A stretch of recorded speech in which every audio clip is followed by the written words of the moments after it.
Hey, hi everyone. My name is Sumit and I welcome you all to the Civils Club. So चलिए let's continue with our next lecture of polity जहाँ पे हम लोग comprehensively polity को discuss कर रहे हैं for UPSC CSC prelims 2025. ठीक है, एंड हम इसी को आगे कंटिन्यू करेंगे. So let's begin with the class. तो मैंने लास्ट आप लोग को क्वेश्चन दिया था that what do you mean by rule of law. ठीक है, रूल ऑफ लॉ का मतलब क्या है. तो मैं पहले भी बता चुका हूँ, लॉ इज द किंग. ठीक है, right. Everyone is subjected to same laws of the land. ठीक है, राइट. किसी के पास भी कुछ ऐसा आर्बिट्रेरी वो नहीं है कि लॉ से ऊपर है. ठीक है, तो क्या होगा, one act for all and one judiciary for all, one act for all and one state for all, one state for all one judiciary, ये हटाओ. ठीक है, right. All act for one and one judiciary, ये भी गलत है. ठीक है, तो वन एक्ट फॉर ऑल. ठीक है, हाँ है ना. एंड क्या होगा, वन स्टेट या वन जुडिशरी, वन जुडिशरी. क्योंकि जब लॉ का वायलेशन होगा तो एजुकेट कौन करेगा, पनिशमेंट भी तो देना पड़ेगा ना, है ना. तो सेम जुडिशरी होनी चाहिए. अगर सबके लिए अलग अलग जुडिशरी है तो क्या होगा, this will not be leading to the rule of law, है ना. क्योंकि हमने पढ़ा है ना, रूल ऑफ लॉ के अंदर कोई भी ऐसी आर्बिट्रेरी मतलब कहते हैं ना यूनिफॉर्मिटी होती है सबके लिए सेम. जो भी अगर सेम लॉ को सेम क्राइम को कमिट करेगा तो ऐसा नहीं सजा अलग है. ठीक है, हाँ है ना. तो ये चीज हमें देखनी पड़ेगी. सो वन यू कैन से one act for all and one judiciary for all. ठीक है, राइट. Rule of law. ठीक है, लॉ इज द किंग. ठीक है, इसको इसको समझिए. ठीक है, law is the king, not king is the law. ठीक है, तो ये हमने डिस्कस कर लिया. लेट्स मूव अहेड एंड आज यहां से पढ़ते हैं. सो क्या कह रहा है, which one of the following fundamental rights were amended as a result of the decision of the Supreme Court in the state of Madras versus Champak Durai Rajan case. ठीक है, now this is a very very important question. ठीक है, and इसके लिए हम क्या है, पहले एक काम करते हैं, पहले state of Madras versus Champak Durai Rajan पढ़ते हैं. मैं क्यों ये बता रहा हूं, क्योंकि फर्स्ट अमेंडमेंट पे यूपीएससी ने क्वेश्चन पूछ चुका है एंड अब वो इस तरीके से जो है सुप्रीम कोर्ट के जजमेंट इस पे बहुत फोकस कर रहा है. ठीक है, तो जल्दी से कहानी को समझते हैं. कहानी बहुत सिंपल थी. क्या है कहानी, कि एक गवर्नमेंट ऑफ तमिलनाडु ने क्या करा था, 1927 में कुछ कुछ ऑर्डर निकाले थे, राइट, आजादी से पहले. और वो ऑर्डर सिंपली ये कहते थे कि ना, there will be seats reserve based on caste, based on you can say communal angle. ठीक है, तो ये कम्युनल एंगल, कास्ट एंगल के बेस पे सीट्स को रिजर्व कर रखा था in the you can say government college. ठीक है, राइट. रिलीजन इनके नाम पे कर रखा था. अब क्या हुआ, अब एक जो पर्सन है चंपक दुराई राजन, ठीक है, राइट, एंड इन्होंने बेसिकली क्या करा, that this candidate despite having very good marks then these you can say मतलब जनरल एज रिजर्व कैटेगरी से ऊपर इनको नहीं मिला एडमिशन. ठीक है, अब जब इनको नहीं मिला, ठीक है, तो इन्होंने केस ठोक दिया कि भाई मेरे तो ज्यादा नंबर है और इस तरीके से यहाँ पे देखो रिजर्वेशन दे रखा है ना, कास्ट और कम्युनल राइट्स. ठीक है, तो इन्होंने बोला कि sir, my dear sir, article number 15 तो ये वायलेट करता है ना, क्योंकि आर्टिकल 15 में तब तक ये रिजर्वेशन की बात नहीं थी. तब तक इस टाइप के जो रिजर्वेशन है, और प्लस इवन इन 29, ठीक है, यू विल फाइंड इस तरीके के एडमिशंस बेस्ड ऑन कास्ट, ये वाला एस्पेक्ट नहीं था. This was missing.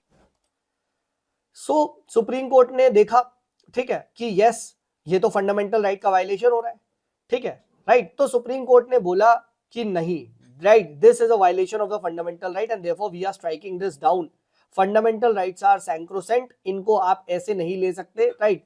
ठीक है, so this is wrong. This reservation जो दिया गया है 1927 के ऑर्डर को, वो उसे स्ट्राइक डाउन कर दिया. ठीक है, उसे स्ट्राइक डाउन कर दिया. अब क्या हुआ, जब स्ट्राइक डाउन कर दिया तो फिर सरकार पे प्रेशर आ गया. तो सरकार ने फिर क्या करा, फर्स्ट अमेंडमेंट लेके आई. फर्स्ट अमेंडमेंट लाया गया एंड फर्स्ट अमेंडमेंट से आर्टिकल 15 सब क्लॉज 4 को इंसर्ट किया गया कि अब ये बोलता है क्या, कि there we the state can make special provision for advancement of socially and educationally backward classes and this would not violate the article number 15. So बाद में ये 15 सब क्लॉज 4 ऐड किया गया था. उसके बाद 15 सब क्लॉज 5 भी है, राइट. 15 सब क्लॉज 5 यहाँ पे let me show you, right. 15 sub clause 5, just one second, let me show you, तो अब आप और अच्छे से देख पाएंगे. ठीक है, here is the 15 sub clause 5, ये देखिए. ठीक है, 15 सब क्लॉज 4 क्या बोलता है, 15 सब क्लॉज 4 जो कि फर्स्ट अमेंडमेंट बाद आया, फर्स्ट अमेंडमेंट है, ठीक है, वो ये कहता है कि नथिंग इन दिस आर्टिकल और इन द क्लॉज 2 जो इनिशियली था तब तक वही था, shall prevent the state from making special provision for the advancement of any socially and educationally backward class of citizen for the scheduled caste and scheduled tribe or for the scheduled caste. और उसके बाद एक 15 sub clause 5 भी add हुआ क्या कि nothing in this article or in the sub clause G of clause 1 of the article shall prevent the state from making this for what, यहां पढ़िए educational institutions.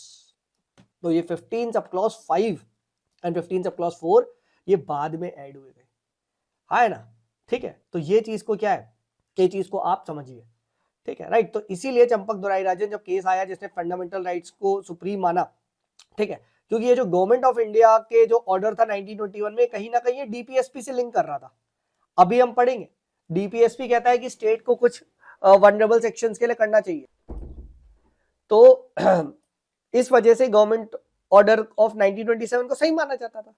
बट जब इस कैंडिडेट चंपक दुराईराजन ने बोला कि नहीं सर ये तो 15 और 29 सब क्लॉज 2 का वायलेट करता है जो कि फंडामेंटल राइट है, तब जो स्टेट ऑफ मद्रास वर्सेस में इसे सुप्रीम कोर्ट ने क्या बोला कि हाँ ये बात सही है, ये वायलेट करता है। एंड फिर गवर्नमेंट क्या लेके आई, गवर्नमेंट ने फर्स्ट मेजर जो रिजर्वेशन डिसीजन है वो लिया गया, है ना।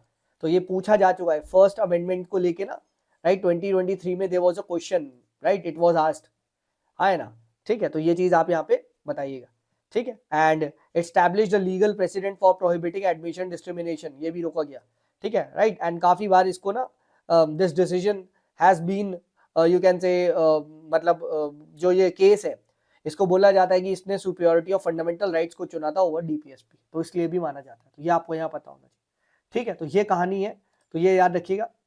And this is the main thing.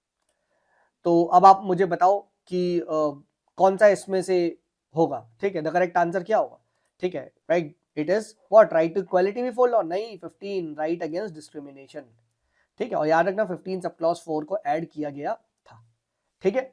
तो इस तरीके से देखो छोटे छोटे ये चीजें पता होनी चाहिए आपको, ठीक है। 15 सब क्लॉज 4 में बीच में 5 के बीच में क्या अंतर है, ठीक है। अब चलो ये बताओ, under which of the constitutional reservation is admission to education institution including private and unaided to OBC SC ST made, कौन सा है, 15 सब क्लॉज 5 नॉट 4, राइट। ये हमने देखा है डिफरेंस, 4 एंड 5 में स्पेशली लिखा गया है, ठीक है, in case of education institutions even in private education institution, ठीक।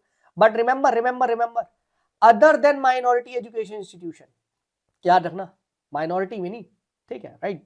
तो ये चीज ध्यान रखना। तो correct answer is 15 sub clause 5। देखो इस तरीके से देखो अच्छे क्वेश्चंस आते हैं, ठीक है, राइट। आप समझ लो, मतलब ये अगर क्वेश्चन आ जाए ना, this I would consider it as a tough question भाई, एक टफ क्वेश्चन माना जाएगा। मैंने मेरी नजर में बेस्ड ऑन माय एक्सपीरियंस मैं इस क्वेश्चन को टफ मानूंगा भाई, एग्जाम में आ गया तो, ठीक है, और पहले पूछा जा चुका है ना, ठीक है। तो ये चीज ध्यान रखना। तो आर्टिकल 15 को जाके आप पढ़िए, उसके सारे क्लॉज को अच्छे से पढ़िएगा, है ना, ठीक है। तो this is very very important, ठीक है। तो 15 सब क्लॉज 5 को हमने यहाँ पे देख लिया, ठीक है, राइट। एंड ऑल्सो रिमेंबर ये भी पूछा जा सकता है कि कौन सा अमेंडमेंट था, ठीक है, right, which enabled the provision of reservation 27% for OBC, ठीक है। तो ये भी आपसे पूछा जा चुका है, ठीक है। तो याद रखना, it was the 93rd constitution amendment act which enabled the provision of the reservation for other backward classes in government as well as private institution, ठीक है।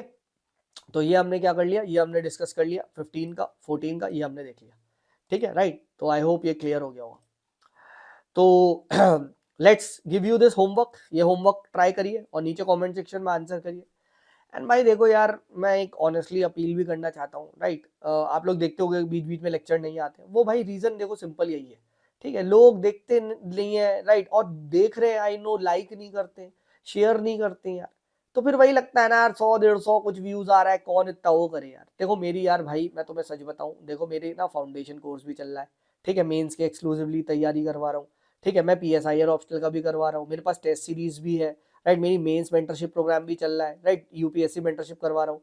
अब ये सब यार इतने मेरे बच्चों ने पैसे दिए हैं, उनको तरफ जाऊं या फिर मैं यूट्यूब पे बताऊं, ठीक है। अगर आप सपोर्ट करोगे तो मेरे पास एक ये होगा ना कि हाँ यार भाई बहुत सारे बच्चे देख रहे हैं, तो मुझे शो अप करना होगा, ठीक है। तो फिर वही मुझे लगता है यार कि अरे यार छोड़ो यार, ठीक है, हाँ, क्योंकि देखो मैं बहुत अच्छे से ये सब करवा रहा हूँ, ऊपर ऊपर से सब कोई करवा देता है, बट तुम्हें ऐसे किसी ने भी पॉलिटी नहीं पढ़ाई होगी, ये तो तुम मान लो। एक एक क्लॉजेस के बीच में डिफरेंसेस ना, और जब वो क्वेश्चन आते हैं ना भाई, तब बच्चों को पता चलता ओ यार ये तो मुझसे हुआ ही नहीं, है ना। तो ये सब क्वेश्चन के ही थ्रू चलता है, ठीक है। तो एक एक केस बता रहा हूँ कैसे है, क्या स्टोरी है, so that you can write this even in the mains में अगर आपने चीजों को समझा होगा तो आप कर लोगे, ठीक है। प्लस सिर्फ कोर नहीं, मैं पेरिफेरी भी बता रहा हूँ, कल को क्वेश्चन यहां से भी बन सकता है। तो एक ही रिक्वेस्ट है यार कि यार आप लाइक करो, एटलीस्ट लाइक तो कर सकते हैं, कमेंट कर सकते हैं, ठीक है। थोड़ा टेलीग्राम ग्रुप्स में देखो सब पार्ट है, हाँ ना, वहाँ शेयर मार दो, क्या चला जाएगा, ठीक है। तो मैं तो ये नहीं कह रहा ना कि किसी से कोर्स को बिकवाओ, ये करो, बस इतना तो हम कर ही सकते हैं ना भाई, ठीक है। बट द पॉइंट इज कोई ये भी नहीं करना चाहता है, ठीक है। अब जब यार ये भी नहीं करना कोई चाहेगा तो यार फिर कौन ही मतलब समझो शो ऑफ करे ना, ठीक है। तो ये मैं इसलिए आपसे रिक्वेस्ट कर रहा हूँ, ठीक है ना। तो दिस इज द स्टोरी, ठीक है।